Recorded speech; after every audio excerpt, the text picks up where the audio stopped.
We promised a special mention to some random YouTube subscribers once we reached 1,000. We did. So thanks to Vielis Anonsis, Wani Abelhak, and Tim Hines. Thanks for subscribing on YouTube. This edition of the podcast covers the most recent episode of Lovecraft Country on HBO. If you haven't seen that episode yet, go and watch it and then come back and listen. That's your warning.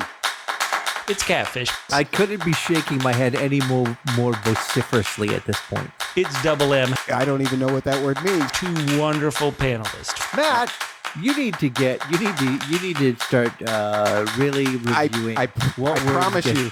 I promise you, I'm going to take an English class next semester.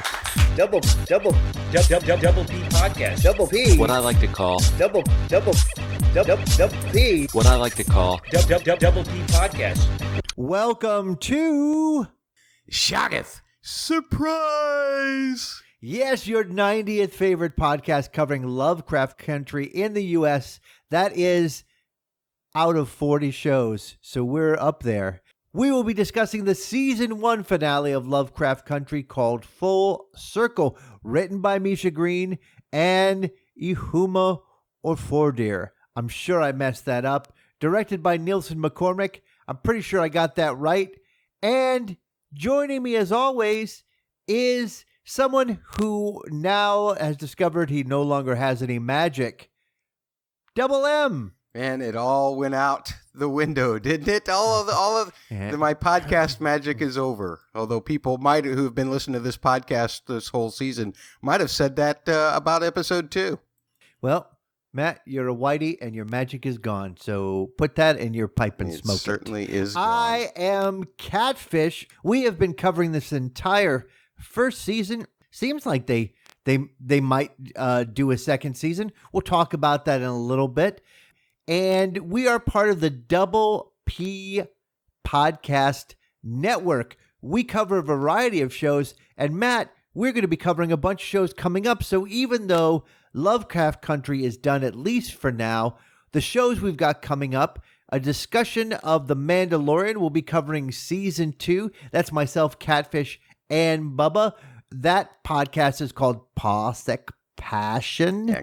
Also, we have a podcast coming up, the Dust Podcast, because His Dark Materials is returning November 16th. And Matt, would you like to talk about who's in that?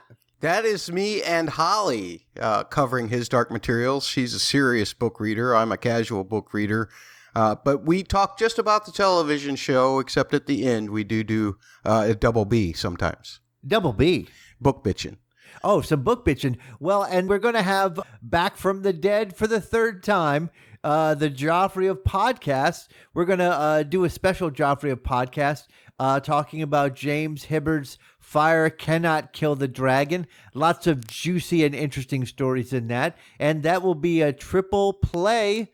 You'll have myself, Bubba, and Double M. Matt Murdock. That's me. Yeah. So please look for us in the future. You can always hit us up at Double PHQ on Twitter and Instagram, Facebook.com/Double PHQ. That's the word double. And then the letters PHQ. Search for Double P Media on YouTube. Boy, I can't even tell you how hard it is for even me to find our stuff on YouTube, Matt.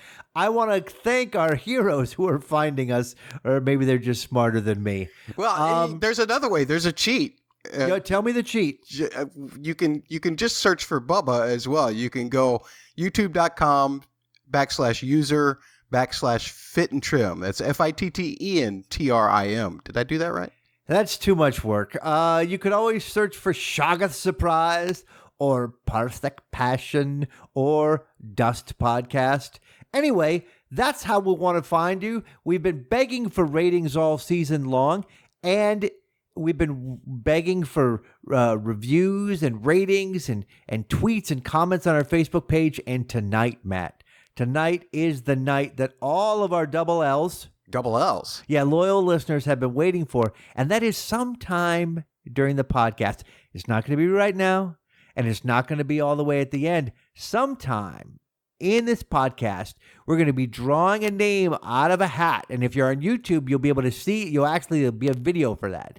Yes. And we will be at some point when we draw that name out, one of our loyal listeners will get their choice of 2 different Funko Pop Cthulhus. All you have to do is contact me. That's at CJGman67.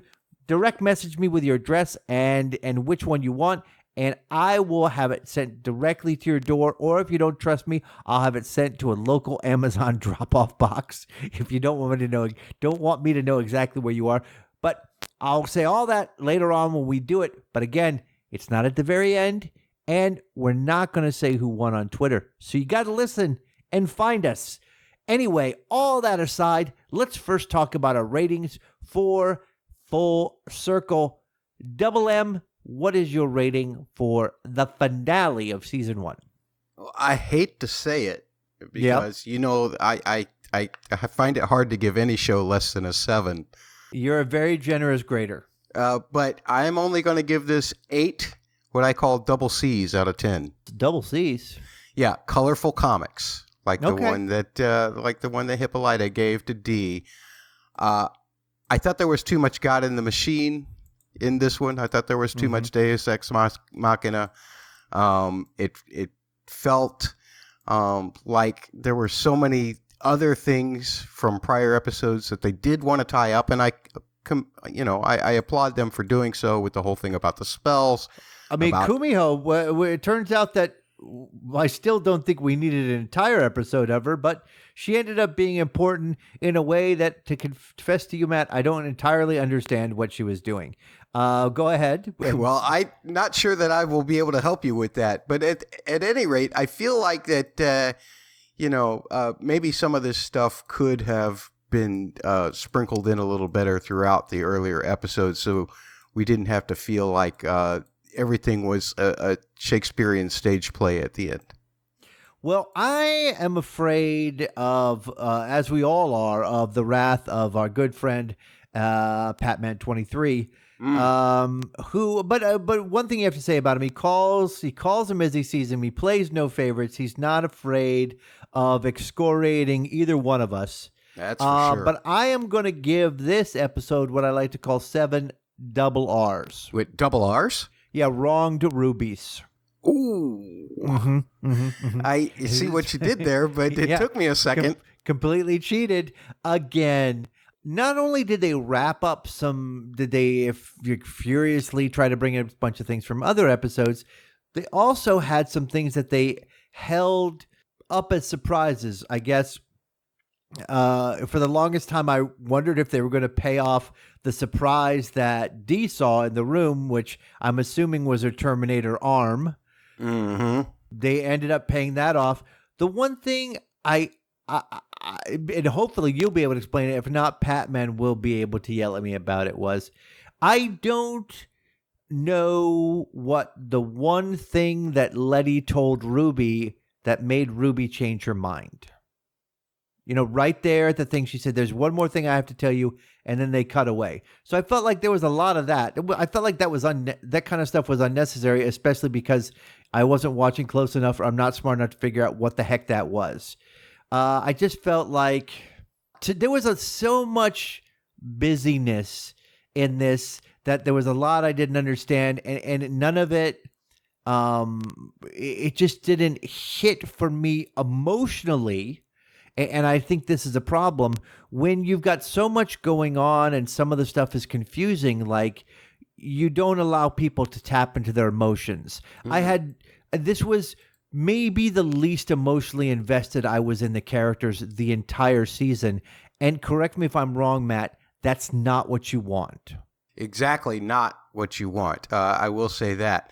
I do think that they tried for some emotional things, but I agree with you. It did not nearly reach the peak level of emotion that some of the earlier episodes did. You couldn't. Certain. There was too much going on, and a lot of confusing stuff. I still don't understand why. And again, Patman will explain it to me in a very, very harsh and stern way. Patman is almost like Montrose in his corrective attitude. You mean his fierce heart? Yeah. Yeah. You know what? I thought that was, you kind of spoiled something for that I was going to say later. But for me, that was like a laugh out loud moment for me. Because I'm like, yeah, that's one way to put it. Montrose's fierce heart. Not to mention, let's not do anything. No, it's too risky. Let's not do it. Check out my fierce heart. Let's not do it. Oh, well, I thought the fierce heart was a substitute for his right arm and the beatings that it inflicted on Atticus. I was like, oh God, nothing will make your heart fierce like road rash. I don't know if that's fierce. Yeah. Fierce heart all means child abuse, essentially, is what they're saying. Yeah. I guess in that way, you could also say that there's a lot of priests that really loved their young parishioners. I guess if you're going to be getting into euphemisms, that's one way to put it. All right, so we were both a little bit down on this. It did have a lot to cover, and again, I'm still not sure. We'll get there at the time. How could we what she did as far as there's a lot I just didn't understand about what was happening. Well, we can ask the questions as we go. All right, let's ask him as we go. But there is one question that we're going to ask right here at the top. Okay. And I think we can put the poll up on the Twitter machine based on some of the polls that we have to talk about this week. I think I might know what the answer is. But Matt, let me ask you first. Here we are. We're at the end of this.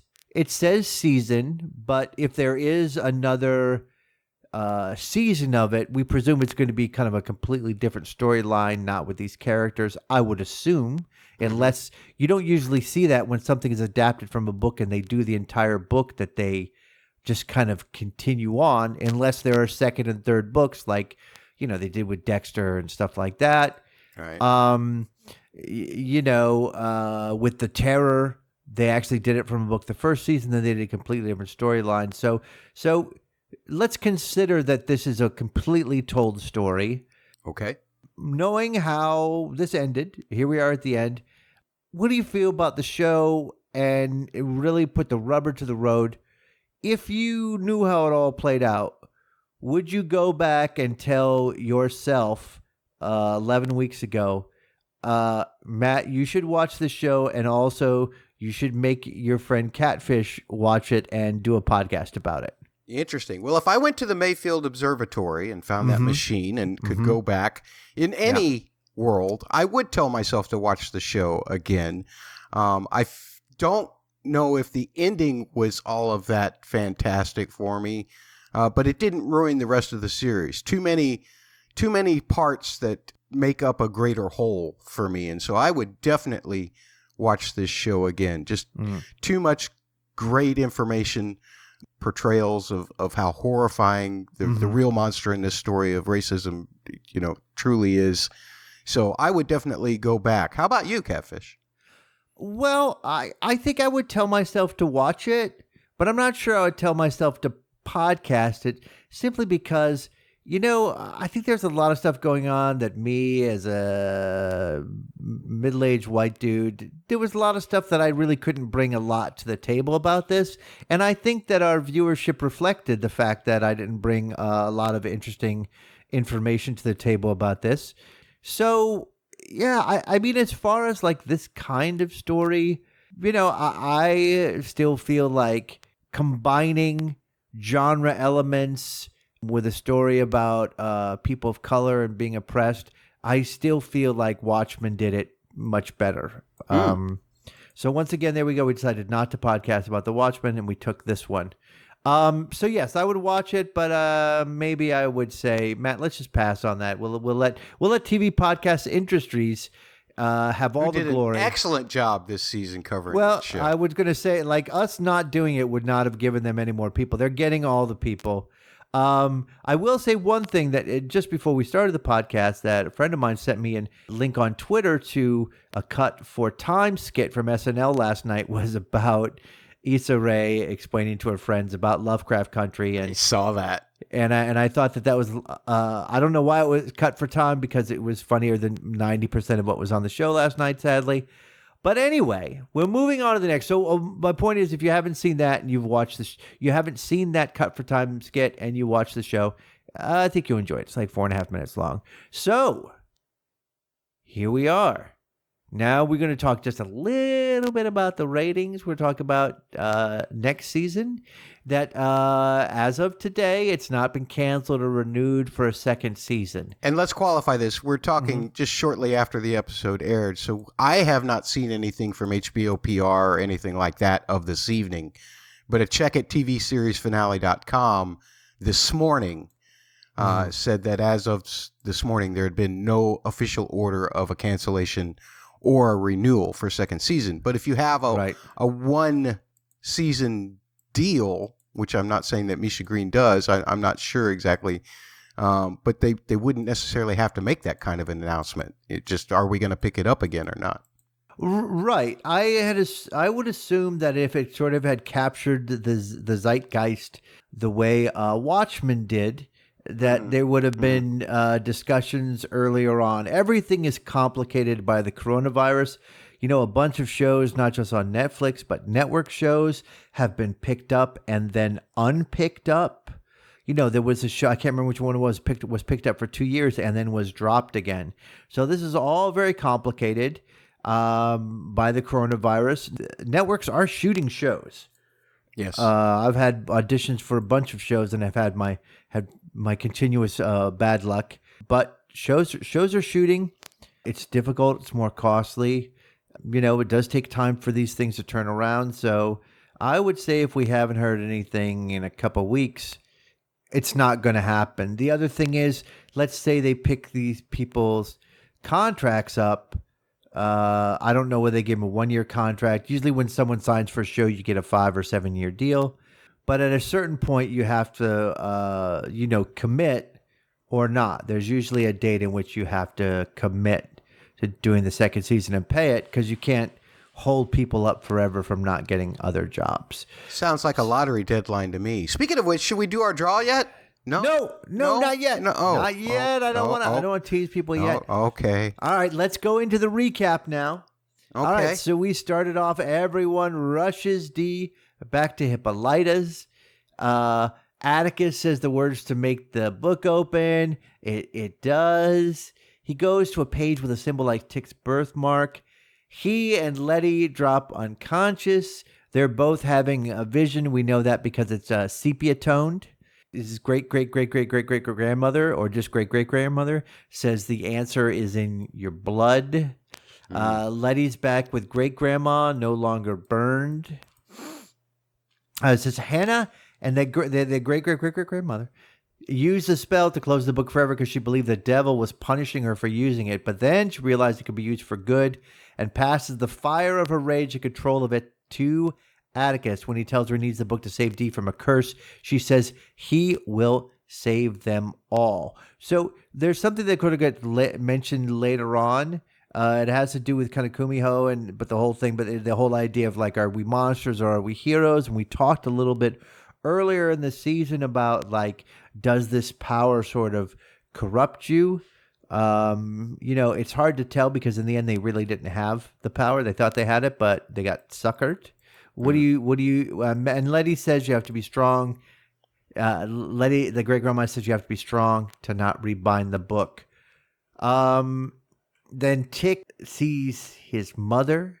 He doesn't want to die to stop Christina, but his mom says he must. He has Montrose's fierce heart. There it is. And George's integrity, and Hannah's spell will change everything. And then apparently they were having adjoining vision quests.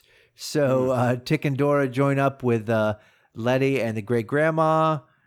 They say goodbye, and then they all concentrate on Dee, and they cure Dee except for Arm, which was confusing. And she wakes up, her hair comes back, she starts losing that look that the scary kids had, and they wake up gasping. So what do you think about this section? I'll say that a lot of that at the beginning, I think, was just placed in kind of weird, bland ways in order to, see how it pans out in the story. But it was so vague that I didn't really follow what they were saying, and it just got explained a little bit as it went along. As far as Dee goes, she was having that arm is where she got infected first. So I guess the fact that Christina reset it, maybe they couldn't cure that. I don't know why that happened. And Matt, this reminds me, like you're saying, I mean, it's sort of this is emblematic of what I was talking about earlier for the whole episode, where you're not exactly sure what's going on, but you're being told a lot of vague information. So it's like info dump, but not clear. And I recall looking at my phone with like 15 minutes left in this episode, and I'm like, how are they going to finish this? But really, it felt like we were on the run the whole episode, and this is part of it. It's unclear why, just only that part of that the arm is still bad. Yeah. Everything else is all set. All right, so let's move on. So then Tick, Montrose, and Leti talk about binding Tick to Christina and Titus to use Christina's spell against her. It's unsafe, but it's the only chance they have. Montrose says Tick will die, but Tick says it's only one possible future. I gotta say, I was disappointed. I thought there was one. I thought something wasn't going to happen. Something was going to happen tonight, and they teased me, but it didn't. But we'll get into that later. Got to give the fans hope, or they'll just turn it off. Not after 9 episodes, Matt. Even though I don't know what's going on in this episode. All right, so Tick and Leti go to the elevator back to the secret tunnels. What is the? By the way, there's a moment of like weird knocking and banging and growling from the basement. Matt, what the heck was that? I am not sure, but because it was laced in red, I associated it with Hannah and Hattie, the great grandmother. That's okay. So they had their vision, and then they decided to go into the basement for some coffee. They got to be along with them. They're in waiting to be summoned later here in a few minutes. I mean, part of the problem is this is another thing where it's like this is unexplained and it's sort of weird, and then I'm thinking about it, and then I'm thinking like, what the hell is that? And I'm being distracted by other stuff that's going on, and it's also complex, and I just get lost in it. All right, so they going down to the secret tunnel. They're holding hands. They're getting wet, but not in the dirty way.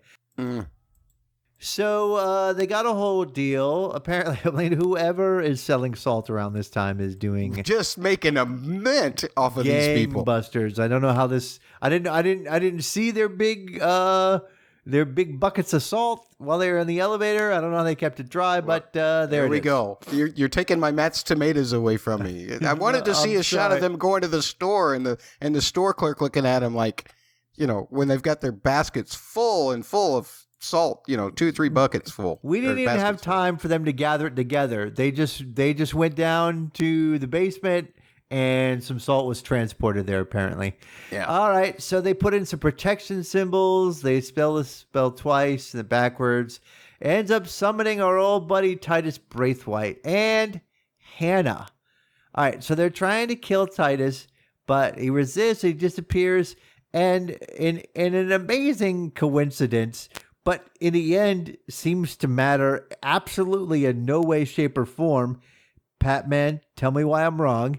He appears right in front of Christina and Ruby. Ruby crashes the car. Apparently, she's wearing her seatbelt and Christina is not. But of course, Christina's fine. But then Titus, using a horrible word, starts to say that, tells Christina that Tick has the book of names, but then he's summoned back to the circle. I don't know how. Then Tick, I thought he was going to cut his heart out, but if so, he's got a pretty flat heart. And then, well, wouldn't a villain like Titus Braithwaite have a flat heart?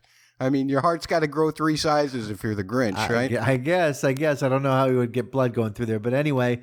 And then they reverse the spell when he's gone, and then they continue reversal. And then Hannah, Dora, and Hattie are given peace. Supposedly, we'll see. Yeah. Then Dee's awake now. Wait. Let's go back and unpack some of this. First of all, okay, yeah. First of all, you're gonna make me talk about things I don't understand. Go ahead. I'm going to make you talk about things you don't understand. I'm trying to because skip I want over to things prove I don't that understand. neither of us understand it. Okay. But let me take a stab at this. Titus Braithwaite appeared Mm-hmm. to Christina because look at that spell. It's trying to, they're trying to capture him so he can get a piece of Titus. And because everybody wants a piece of Titus to put on their shelf, right? But, you know what? Or just because he's sexy. Let me bite off a piece of that. Yeah, exactly. It takes all of his family. So if Titus was able to escape, wouldn't you assume that it would also draw him to his family? And that's why he appeared in front of Christina and Ruby? Sure. I mean, I'm just throwing mud against the wall. You can say sure, you can just laugh. Either way is fine. I'm just trying to come up with some answers so that maybe I can justify my giving it an 8. Well, number one, you don't have to justify that. And I think here we are in the 10th episode of this podcast, and people have learned not to look for us for concrete answers. So, excellent point. Yeah. They just enjoy us blathering on, and then Patman providing his Montrose-like fierce corrective. Don't at us, Patman. Don't. This podcast is over after tonight. Don't at us anymore, man. I want him to add us. He's the only person that makes me think like people are actually listening to this podcast. I mean, he uses things like logic and reason, and I just can't stand it when people use things like that. I know. He's firm but friendly in his comments. So, quite a transformation for Dee, by the way, the last few episodes. I just want to kind of comment on that as we're here. She was nice and friendly and drawing, and then these crazy kids torment her. She wakes up with a bad arm. She starts yelling at her mom for not being there. By the end of the episode, she's avenging half robot with a Shoggoth backup. Yeah, it's quite the journey for her. One of the things that I did love about Dee, and this is something that I saw on Twitter from the showrunner Misha Green, is that scene with Captain Lancaster where she goes in and tells him off, spitting on his tie was not in the script. That was something that actress, Jada Harris, I think is her name, that's something that she did on her own. And to me, that's like the most iconic moment of that scene. I love it. Besides telling him off. I think that while the character's journey is very turbulent, it feels I do love that actress and the choices that she made with some of this stuff. I love it. So Tick and Leti apparently need intention magnified for their plan to work and proximity. They talk a little bit about Ruby, and then Christina comes in. Christina, all she does is just take. She says if they give her the book, she'll find some other way to do her thing without their family. See, she's not taking, she's asking.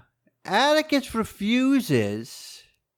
Now, there was a deal made here, but the deal was... So let me just finish this off. So Atticus refuses, and when she leaves, Leti's invulnerability spell is taken away. Now, that is... RONG wrong, just like Ruby was wronged. The invulnerability spell was in exchange for the negatives. It was healing D was in exchange for Atticus participating in the ceremony. So if he's going to go back on that, she shouldn't take away the invulnerability. She should have for D. So I'm just saying. Yeah, good point. But I guess the thing is that D is now already cured, right?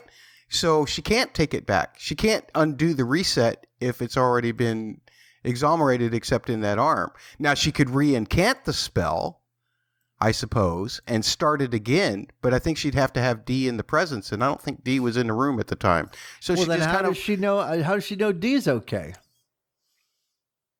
Yeah, exactly. Your silence speaks volumes, Matt. All right. So they go back to Leti's. Everyone takes a look at the cross on the door. I don't know why. Atticus calls the Drake Hotel. He meets Gia there. She's got a real good.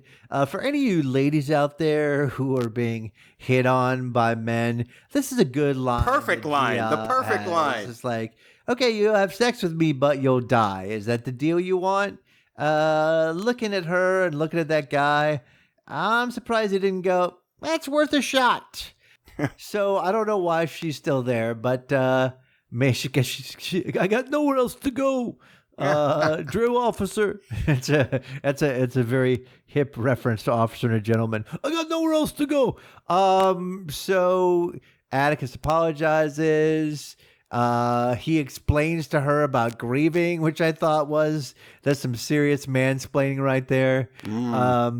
She talks about how Atticus will die. He says he didn't believe it. They can be monsters or heroes. That's what I said.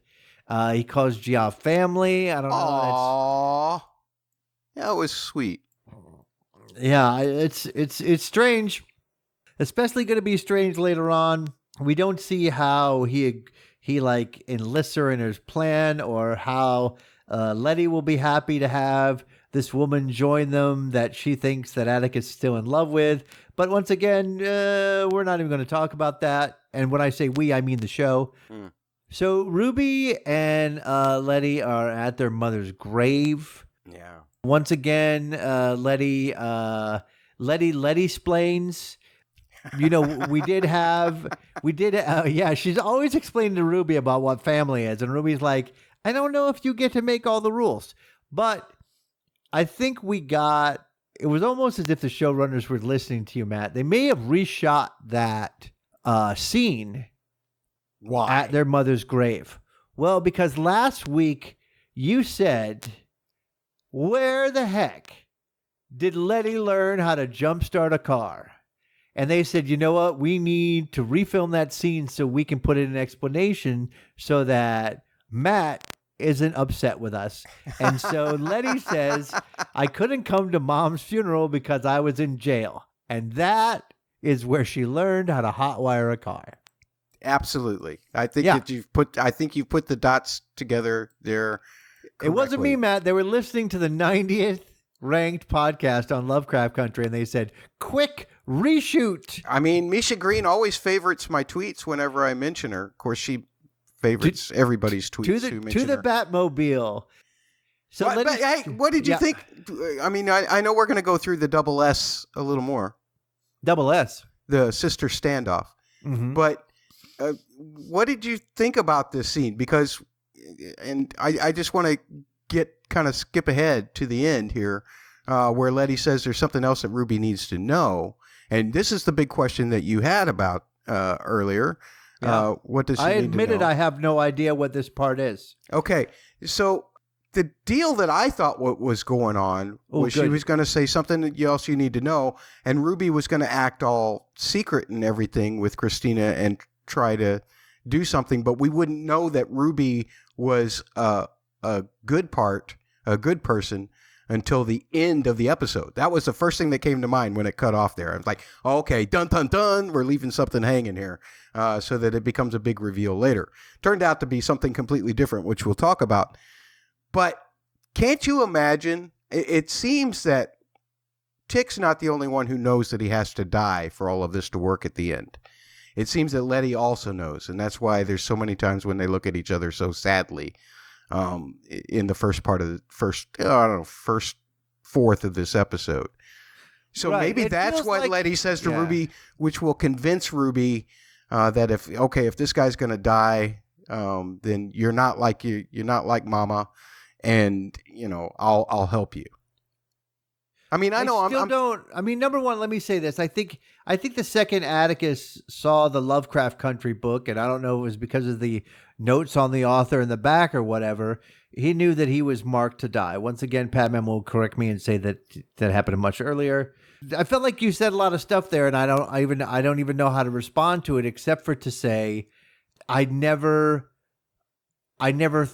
felt the other shoe drop on the I've got something else to tell you.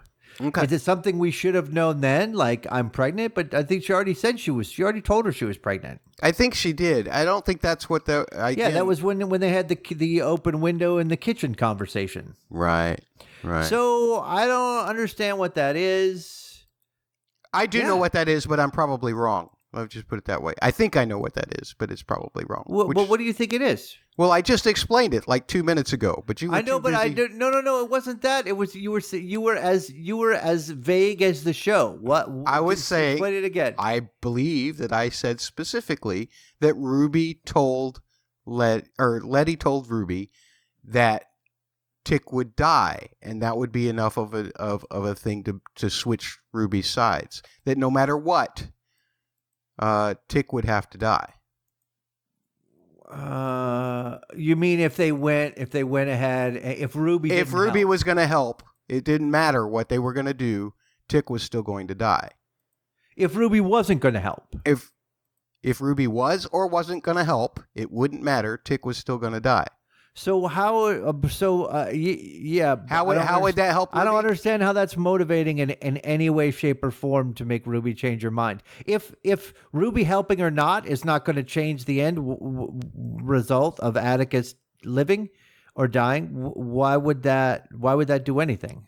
Well, maybe then it was about reversing it so that all white people would lose the magic.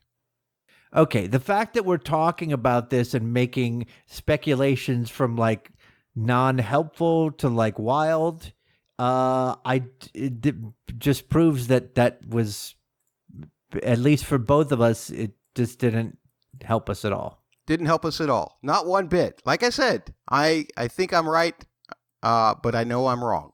How's that? Yeah, so Ruby visits Christina in the lab.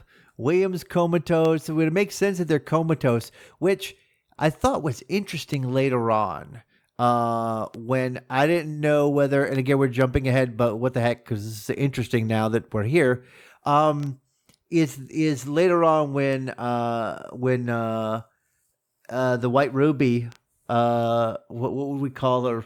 Rubtina, or Kruby? When Kruby says, yeah, that's why I had to kill Ruby, I thought, oh, doesn't she need to keep her alive? But then I thought, well, she only needs to keep her alive if she's ever going to wear this. One spell, and one spell only. Well, she's only going to needs to keep her alive if she is ever going to take her body again. And apparently she's planning that after this night, she's going to be, immortal white Christina forever. Completely untouchable. So it's probably a one shot with Ruby. One spell and one but anyways, spell only. And then Ruby says, "I'm with you," and then they decide, you know what? Let's do this as ladies. So they do it as ladies, but in a totally non-HBO way, which means we get a kiss and then it's over. Yeah. Non-HBO. And then there's a whole scene in church. Matt, you want to talk about this scene? This scene meant I didn't think this scene was important enough to take time from the finale. It's about having faith. It was about just the faith of having faith in your family because God is in your family and all of that. And I think, given that we saw that shot in the montage at the end of Tick actually getting baptized, he probably was doing this just for her to save his soul because they knew he was going to die. And that was the only purpose of it. Well, Matt, speaking of faith, I know we have a lot of listeners who have faith that they are going to win this prize. And Matt, I say it is time. To give away this prize. No, Catfish. No, we can't do it yet. No, you denied me once. I get to deny you once. Yeah, I'm the one who's giving away the prize. Oh man, I don't know whether I was more disappointed by the finale or being denied a chance to give a prize to one of our. Oh, fine, let's do it. Yes, let's do it. All right. Badgered into doing it. All this right. is so exciting. All right, so I am grabbing my phone right now. Grab it. I am finding my camera. I am switching to video. Oh man, I'm loving this play-by-play. I have to do that so that I know how to line up the audio from the video to the audio in the podcast. I am opening a piece of paper so that I can read all of the names of the people who are eligible. Oh my God, for this you're going to read them contest. all? I love it. Okay, let's have it. Read them all. It's So just very we tense. have from podcast reviews, Jamie DSK, Wani MH, Yep. RB_BKLN, Okay. which I still maintain stands for Brooklyn. I agree. Bill Kava, DJ_T_Hizzy, Bob Shimoto, Harley Shea, finally said that right, Hara21 Astric, Joe POC, Heath Sintazo, Willowstorm78, Shakes of Thrones. Yes, Doug- we love them. We love them. Doug Egelhoff, Cannot Delete Kudos. We love them too. We love all of these people, actually. Gug Kadish or Gug Kaddish. I'm Okay, not sure.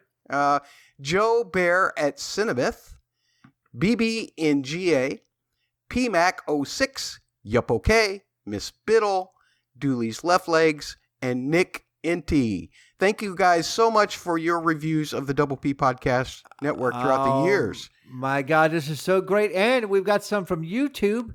We Go for have it. Lydia Moon. We have Chrissy Howard, who loves Bubba. You know what? She said she loves Bubba and not us. Maybe we should take her off. No, you're still on, Chrissy. Michelle Palmer, Mad Kid 623BHN, Null Test Channel, and Hub the Poet. Whoa. Nice. From Facebook, we have a couple of people that we know, Tim Hines and W. Axel Foley from the DVR Podcast Network. Hi, guys. Welcome to the contest. Our friend Seth Bell and our friend Grumpy Go Bear, also known by another name, but I don't know if I'm supposed to say it or not. Well, who knows? We've got it. Double G, Grumpy Go Bear. All right. And from Twitter, we have the aforementioned Fist in Velvet Glove, Patman23. We've got Hunt Pants. We've got Shadowcat_Bex. Hamlet is Dead. Revere Terry. Jubel_Brasseau. Vernon_Right80. Chi-Chi or Not To. Yoo-hoo! True Girl Black. Jules Official _ Geek Girl Soup. Sorry. TV Pod Industries. Tracy 2EZ. Dieter von Fubar. Gendive. Barbersue. Fat Monster. Axe Chucker. And the one person who reached all the way out to Matt's blog, which should give him 5 entries, but only gave him 1. The Black Kraken. Nice. Folks, I am now hitting record. It says I am recording. Okay, I good. have a picture of the hat in which all of those names that we've read are placed. Excellent. I'm giving the hat a shake. I'm going to close it up with my left hand, which I don't do. Okay, do you want me to do a And I am rummaging. I have a name. What is it? A name. I have 2 names. Wait, one fell off, so the one that's still in my hand is... Yes. Yes. I'm looking. I can't read it. Oh my God, this is so horrible. What is it? Catfish. Yes. It is Jules Official _ Amazing. She followed us over from the Delightfully Dreadful podcast. Jules. This is what we like. Jules Official _ Congratulations, Jules Official _ I ask you, you have until next Sunday. That is Sunday the 25th. The Sunday the 25th. To send me a direct message at CJGman67, and you will get your choice of 2 Funko Pops. Matt, just for excitement, can we pull 2 more names out of the hat just in case we never hear from Jules Official _ so these people can hope against hope that Jules will not contact us? Okay, let me do that. I will have to hit record again. I'm so sorry. Okay, I'm just trying to save memory here. I'm drawing again. Understood. Okay, this is the backup. If Jules Official _ never gets to us, this person is next in line, and they are... The next person in line is PMAC 06. PMAC 06 giving us a podcast review. PMAC 06, you're in second. If you happen to know where Jules Official _ is, perhaps pull out your salt and do some chanting. Now, All right. Drawing one last name here, right? Hear from Jules Official _, and we don't hear from PMAC06. Then this person could possibly win the Cthulhu Funko Pop. And who is it, Matt? All right. Drawing it out again. Rummaging. Drawing. Rummaging, moving. Man, this is hard to do left-handed. You would think as a pianist I'd be ambidextrous, but that's not the case. Apparently not. Let's do this. Patman 23, you're third. Oh, You're third. Man. All right, listen. Jules Official _, you better get on it. You contact me at CJGman67.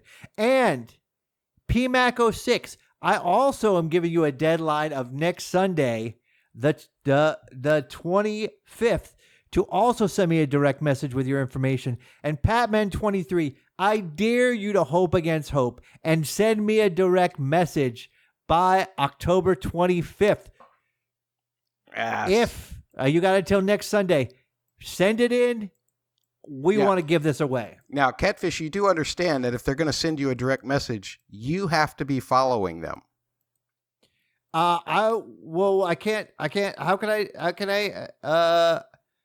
I have someone from the PMAC06? How do we know where they are? Well, that's a good question. They are going to have to contact you via a regular tweet.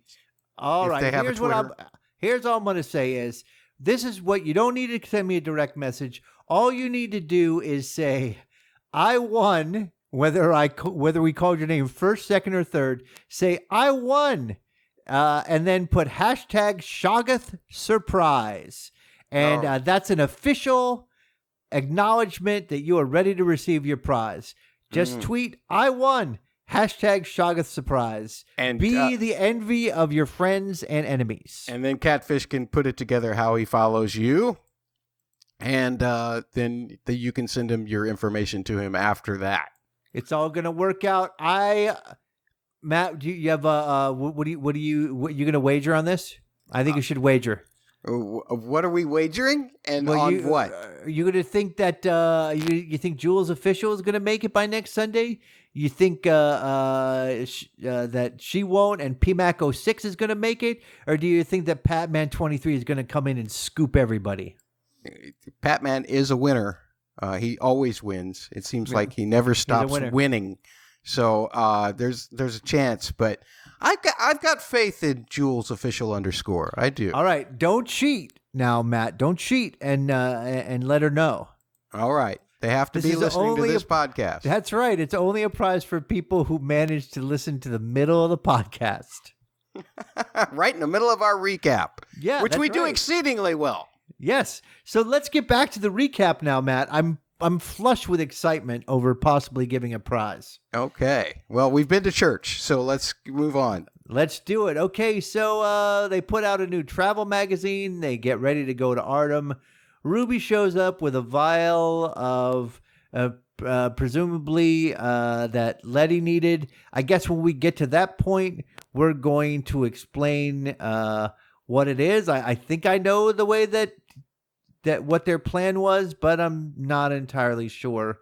And then we have a kind of predictable moment, but nonetheless, one of the true relaxing, fun moments that happen in the entire 10 episodes is them all singing in the car together. That's really nice. Singing the coasters. Shaboom by the coasters. Catfish, I had this dreading feel. I couldn't even enjoy it. I had this dreading feeling that they'd be in the middle of singing and something terrible would jump out at them. I really did. I kept waiting for that, and instead I got a heartwarming moment, and then I felt stupid that I was thinking that afterwards. Wow, I can't believe that you are even more skeptical than I am. I thought there was nobody more skeptical than me. I just enjoyed that moment. I didn't think anything bad was going to happen because I thought that it was just the calm before the storm. And so even though, again, it was, one of those moments, I still enjoyed it because it was really, truly one of the only light moments in the entire. You're entitled to be right once, I guess. Okay, excellent. Okay, so they reach Artem. Presumably their entire trunk also full of salt. Atticus has what you call the double B. Double B? Yeah, Braithwaite brunch. Mm. So he eats that part of Titus that he cut out, and he drinks the Potion. vial. Yeah, the vial. Montrose gives him a little topper of road rash and says, "See you inside."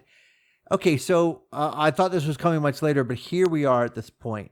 So, Matt, what I thought at the time and what I still think is that the plan was he was going to appear as Titus. I guess. What was his? Why did he? What was he going to use Titus's flesh and Christina's potion for? Okay, this was part of the binding. This was what had to be done in order for their original plan to work. They had to bind themselves to Titus for a reason that I don't understand, and Christina in order to be able to turn the magic around so that it is now something for Atticus and his family and all black people, as opposed to Christina and her family and all white people. Okay, so that was the binding, and the fact that it ended up just being fruit juice didn't help them at all. Yeah, exactly. Okay. All right, so Atticus goes to the lodge, and all the villagers sees him. At this point, Matt, I thought there's nothing. Their plan is still going fine. I didn't think that was necessarily a bad omen for it. Right. Leti and Ruby are making symbols for the binding triangle at the old jail, and Montrose, Hippolyta, and Gia are working at the bridge.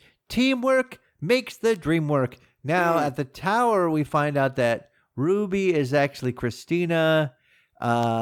She says, and as I said before, I think that, she would have, I thought maybe she was lying that Ruby was dead and Ruby's just in a coma, but you could also interpret it as, you need to keep them alive so you can keep doing this. So if you're only going to do a one shot of Ruby, no need to keep her alive. I agree. I originally was asking if it could be a coma too, but I feel that you've made it quite clear. One spell per customer in this particular case. Right. So the villagers, so it's at that point when I say, well, you know what, maybe all the villagers grabbing Atticus is not a good sign that things are going still okay. Yeah. The villagers descend on Montrose, Hippolyta, and Gia. Kruby and Leti have a fist fight. Kruby throws Leti out the tower, splat. I have to say, I was a little ashamed of myself, Matt. I don't know whether I thought this was a cool moment because the whole time we'd been led to believe that Atticus was going to die and we actually had something surprising happening in the story, or that I was just sick of Leti and was happy that she was gone. Right. Okay. Definitely that's sweet. It's definitely one of those two things. No, it was. I thought it was a great moment. Yeah. We know she had her invincibility taken away from her. We know that, and then she got thrown at the tower. And so all this time we've been told Atticus is going to die. Atticus is going to die. Atticus is going to die. And we know that Leti's son, their son, wrote the book. So, and in the end, everything we thought was, mostly what we thought was going to happen, that Atticus still died, but they still somehow triumphed. So for a moment, I thought, this is cool. Something happened that I didn't think was going to happen. I don't understand how without her invincibility she lived, but we can talk about that a little bit later, or Sure. we can talk about it now. Well, if you prefer, I'll just say that later on, when remember that in the earlier episodes, Titus had to let go of his invincibility in order to be able to receive the immortality, right? Or to go to Eden or wherever he was going. So I'm assuming, and again, I'm just guessing, man, but I'm assuming that Christina, during the course of that action with Atticus, as she was starting her incantation, also had to let go of her invulnerability, and somehow that either brought Leti's invulnerability back, and she woke back up the same way that Christina did at the river with the Emmett Till thing, or that the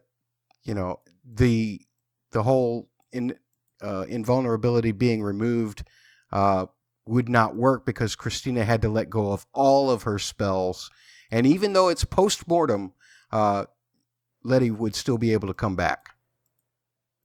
Yeah, you stopped listening to me like 30 seconds ago. No. It's not that. It's that. They did. All the listeners did. It's that. That's this. Is that if I was going to justify how it happened, I would make the same kind of excuse you just made, but.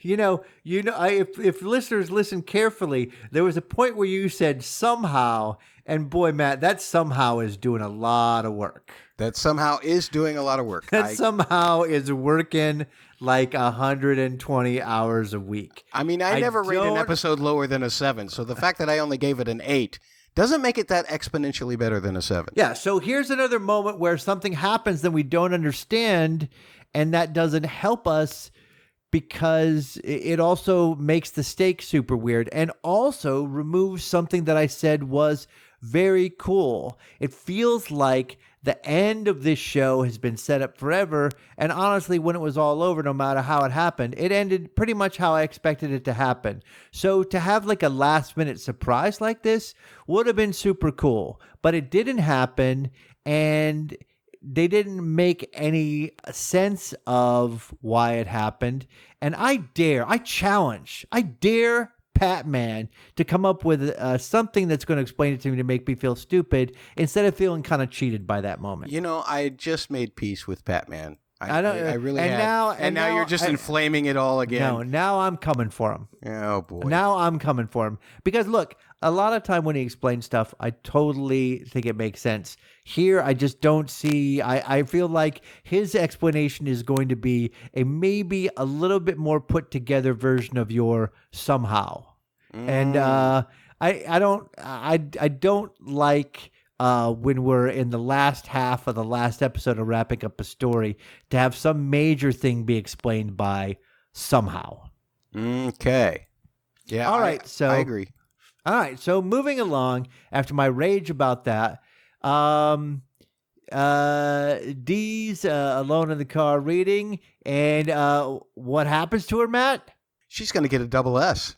A double S? A Shoggoth Surprise. Yeah, and it seems to be kind of a what I like to call a double S. A double S? Yeah, Shoggoth set to. It looks like there's a little Shoggoth fighting. Oh, yes. Now, this one I'm willing to have an explanation made to me by Matt. I guess by Patman. I guess we're supposed to interpret that, although it's not clear that there's these two forces battling. Again, somehow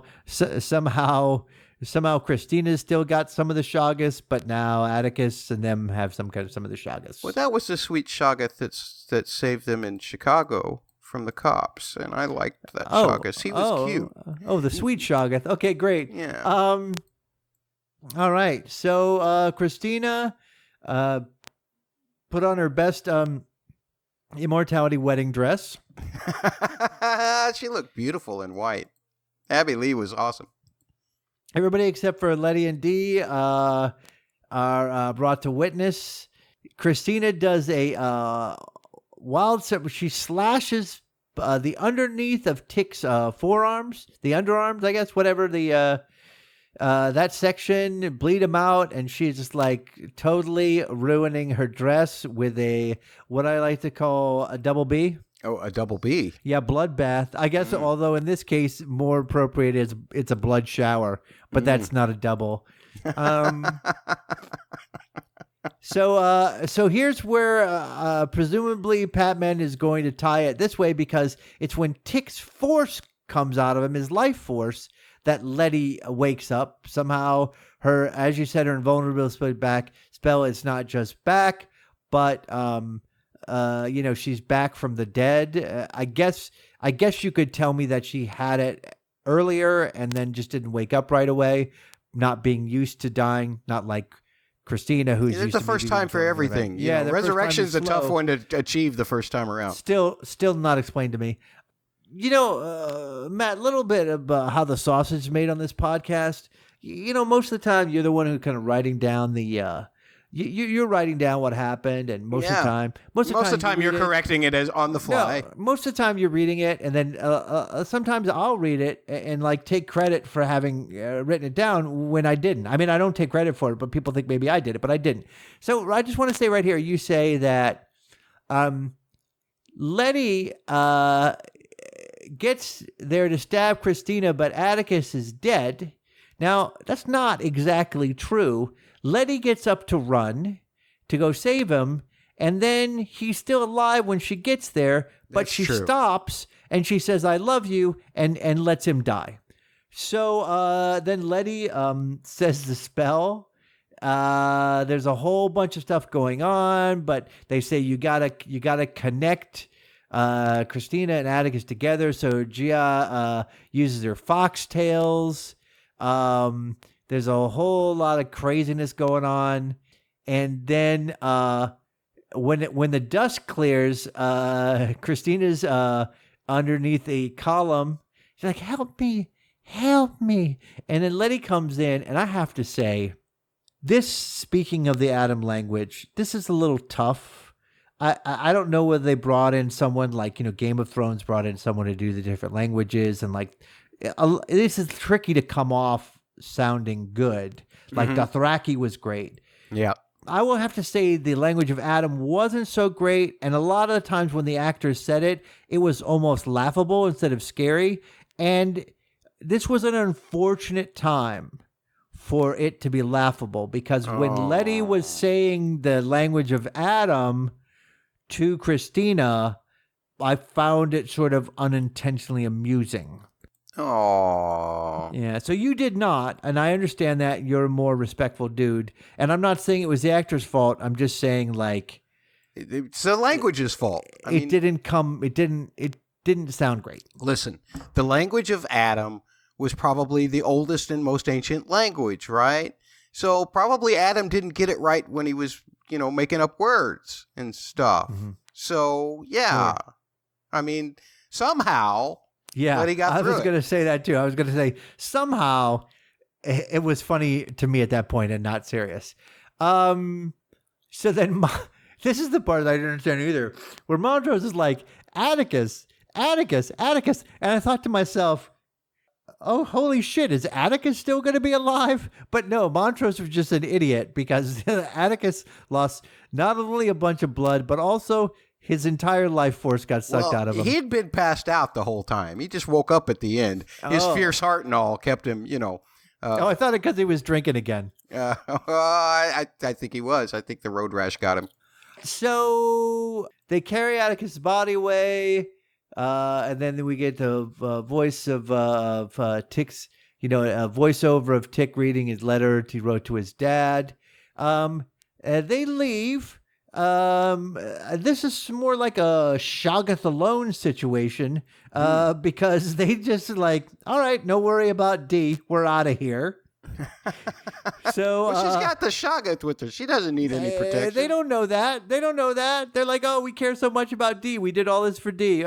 She's fine. Where's D? She's fine. She's got the arm. So she shows up with her double S. Double S. Yeah, Shoggoth sidekick.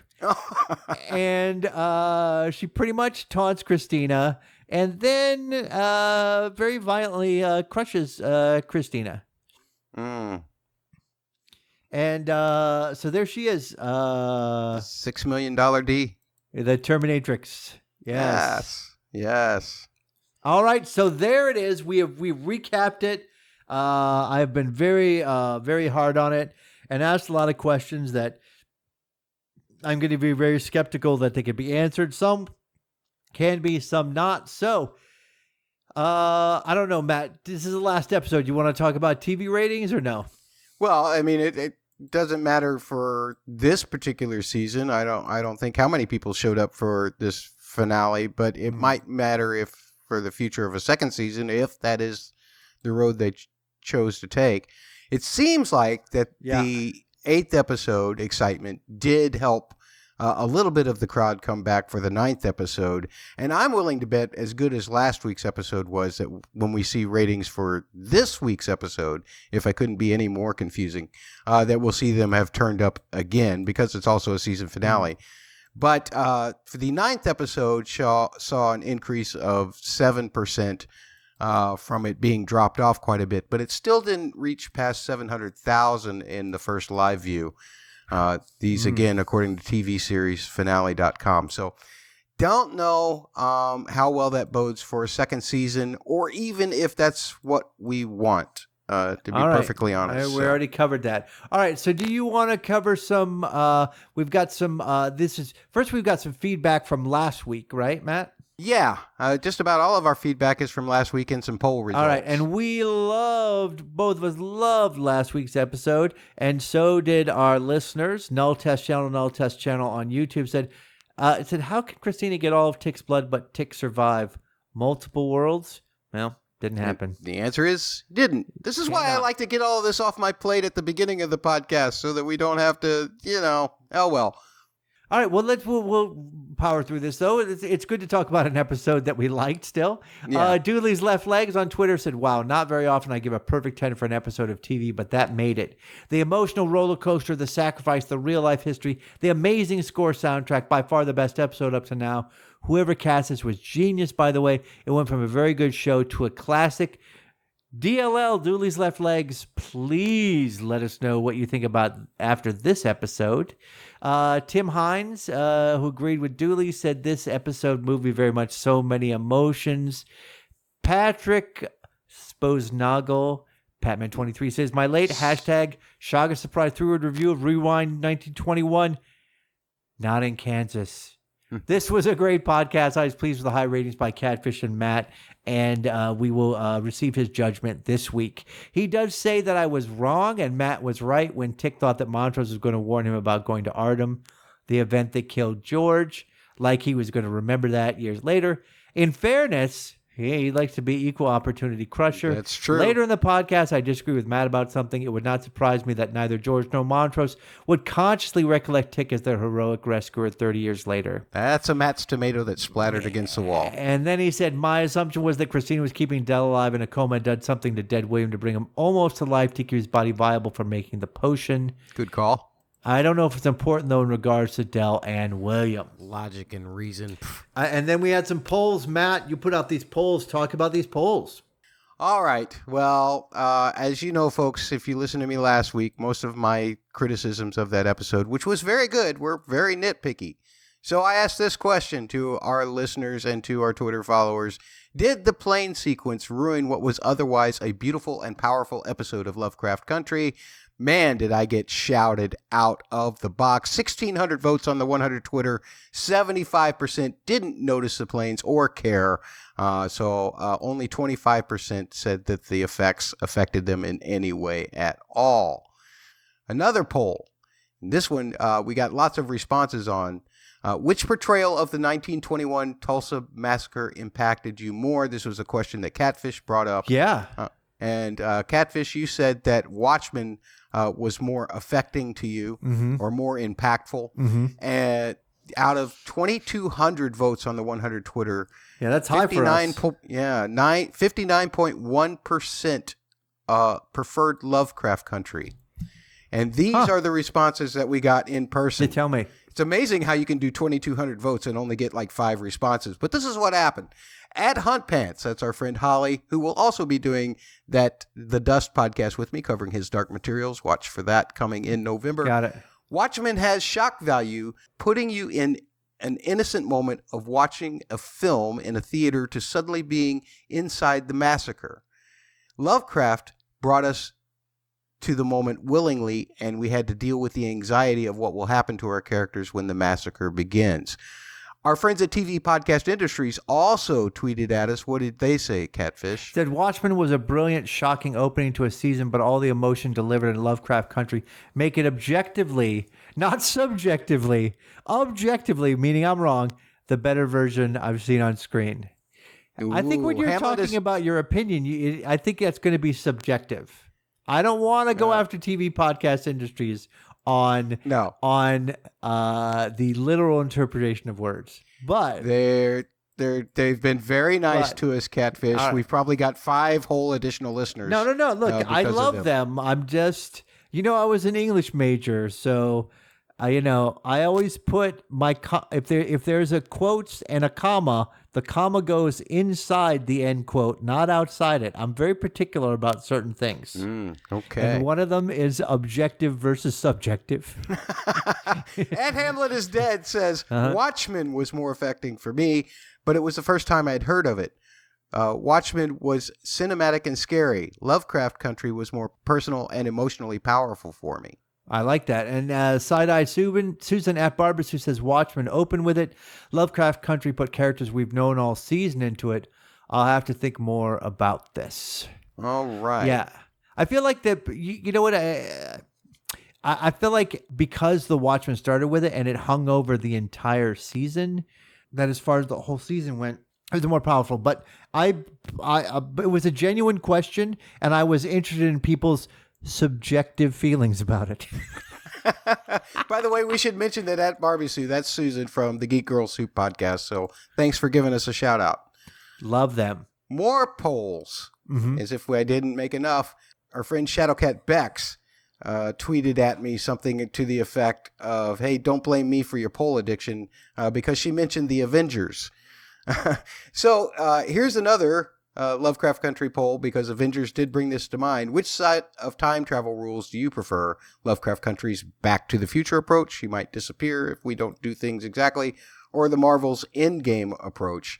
1,700 votes, 41.2% chose Endgame, 29.4% was a tie between Back to the Future, and if folks had another one, I wanted them to comment as well. So they both got 29.4%. This is my favorite one, and this is from our friend again from the DVR Podcast Network, Axel Foley, at Double Axel Foley on Twitter. The whatever happened time travel rules. And that is exactly the way I think it kind of panned out. And again, it harkens back to mine and his, one of our favorite shows, Lost. So love that. Wow. But then the boss chimed in, because the boss has to chime in because he's always right as well.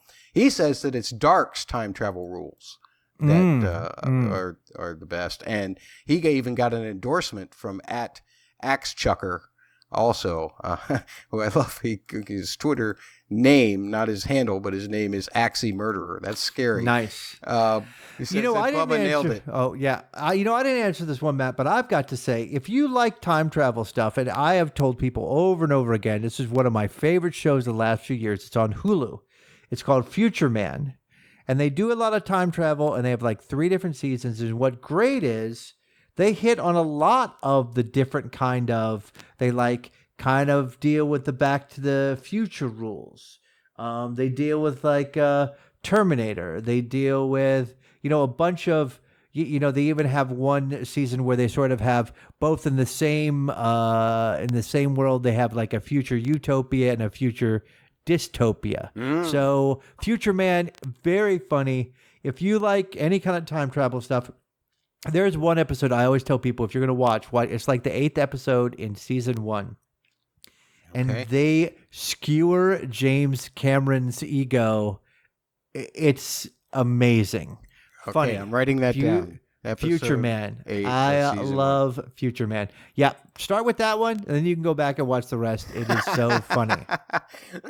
I'm polled out, but we've got one more, Catfish. Can All you right, handle it it's a for me? poll for regarding episode 9. There you go. It's your talk. Which is worse, the Deus Ex Hippolyta timely arrival or the CGI planes?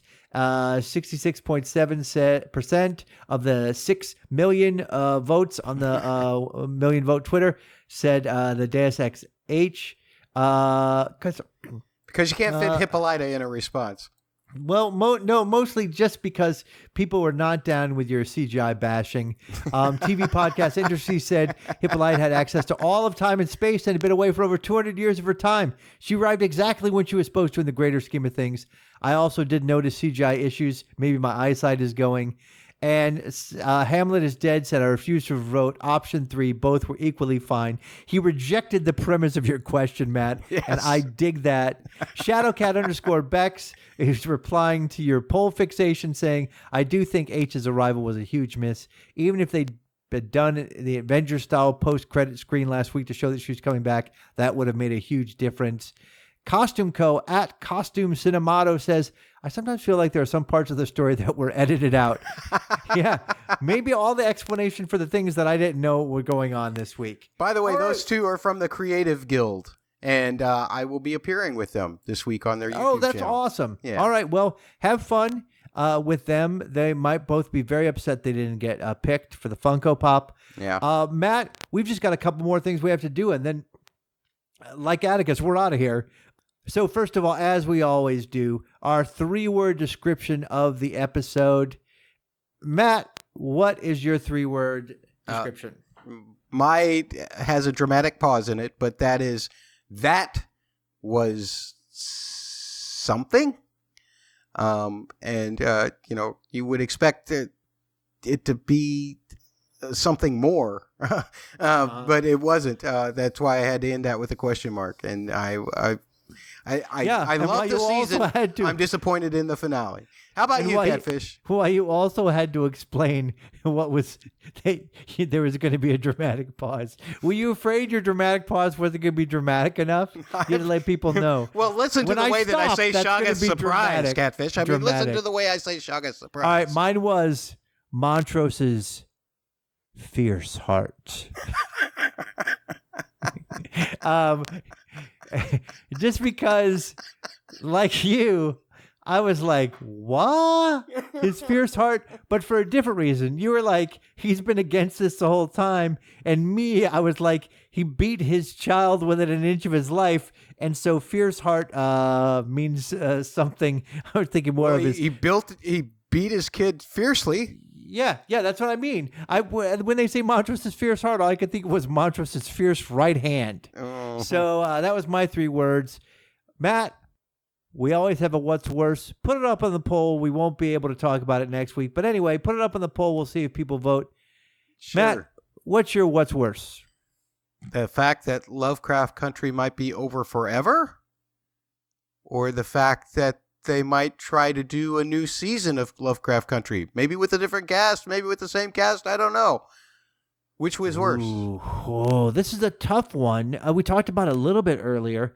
My question is, if, I felt like, they hewed very closely to the book, which is part of the problems that we had, because the book was, again, sort of kind of loosely connected stories, and so we had some issues with that. I wonder if they could tell a more kind of cohesive story that builds. That might be interesting, but it might be trying to catch lightning, if you want to call it, in a bottle again. So I'm going to say them trying to do another season with a different cast. What's your answer? Well, I think that if you just simply bring Atticus from Earth 504 back, then you can have an entirely new set of adventures where Misha Green can control the outcome a little better rather than trying to adapt a book. Oh my God. Speaking of that, speaking of future, I mean, they do a bunch of funny stuff, whether there's like 3 different versions of them from different worlds and different times. I'm telling you, the show is smart and funny. Okay, Matt, here's my what's worse. Okay. Having your lover not rush to save you, or having your lover rush to save you, but then not save you. Speaking from Atticus's perspective, yeah. I think him and Leti knew that they were going to die, that he was going to die anyway. So the fact that he got to see her means that having your lover not rush to save you would be worse. Okay. And also, if I'm doing it from Atticus's subjective point of view, I'm going to say that she shows up, she doesn't rush to save him, she says, I love you. I would be like, then save me. So once again, we disagree. Catfish, if they need intention, a location, and a body. Tick had to do it. All right. I've got one of those things. All right. So I don't even want to ask which one. Let's talk about the music. Sure. I loved the music in this episode, but I do have a question, Catfish. Mm-hmm. Did I miss it? Was there a spoken word in this episode? You did miss it. There was no spoken word. Oh. The only thing that was out of place was the kind of the modern song. Yeah. It was there was a couple of little things in there that were a little more modern. But the first one we heard was Billie Holiday's Easy Living. Mm-hmm. Then we heard the rap song as they were going into the basement and down into the tunnels, Ready or Not, by Highland Park Collective and Gizzle, featuring Gizzle, I guess. Oh, I love Gizzle. And then we had Solange with, is that how you say that? Solange? I think it's Solange. Then you have Solange with a song Weary. Nina Simone's I Am Blessed. That's right, as they're at the shop and putting up the new travel guides. Then the sing-along to the Coaster Shaboom in the car. As the ceremony went on, this was deep, man. Mississippi Fred McDowell. I have a friend who for 20 years has been doing Mississippi Fred McDowell songs in St. Awesome. Louis, and this is one that I've never heard him do. I'm going to make him do it now. Keep your lap trimmed and burning, because that was powerful. And that's it for that music. Catfish, if you had to pick one of those, since you can't go for the spoken word, what would you pick? Well, funnily enough, since I thought the spoken word has, all the spoken word things have been very heavy and serious and thoughtful. So I'm going to go the exact opposite here with the light and playful Shaboom. Mm-hmm. Perhaps the only 2 minutes of this show that actually made me smile and relax for a bit. Yeah, and they did not make me smile and relax because I kept waiting for something to jump out at them. Fraidy cat. So right, I thought Matt? I thought Ready or Not was a good rev up song for them going on a mission. I really love it. like that as they went into the basement. And I would normally have musical analysis in this time, but you don't care? but Catfish stole my thunder by putting the drawing in the middle, which I was going to replace it with. So no musical analysis, unfortunately, this time around. Oh my God! Well, this is it. Just like the final episode, It just rushed right through.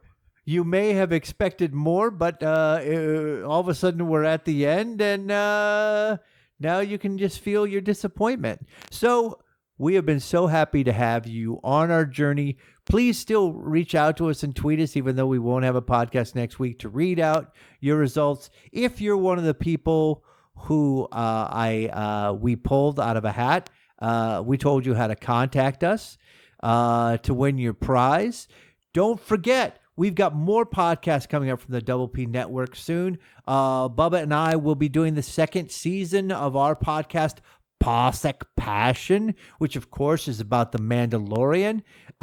Matt and Holly Huntpants will be doing the Dust podcast when the second season of His Dark Materials returns on November 16th. And we've got an out of the blue solo Joffrey podcast coming back up. Joffrey lives. So reach out to us at Double PHQ on Twitter, on Facebook, on Instagram. Matt, how can people reach out to you? They can find me at Musical Concepts on Twitter. And I would like to know what you thought of the finale. So even though we can't read your feedback since this is the last podcast of Shoggoth Surprise, maybe ever? Maybe. But nonetheless, please, I want to hear what you thought about the show, because you know that I don't care about what I think, and I certainly don't care what Catfish thinks as much as I care what you think. You've made that perfectly clear. And if you want to reach me directly, you can hit me up at CJGman67.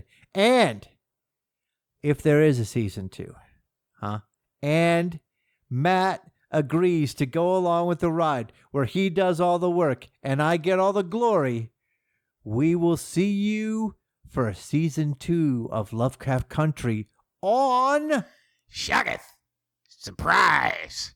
Had to do it like that one last time. Double P podcast. Double P. What I like to call Double P. what I like to call Double P podcast.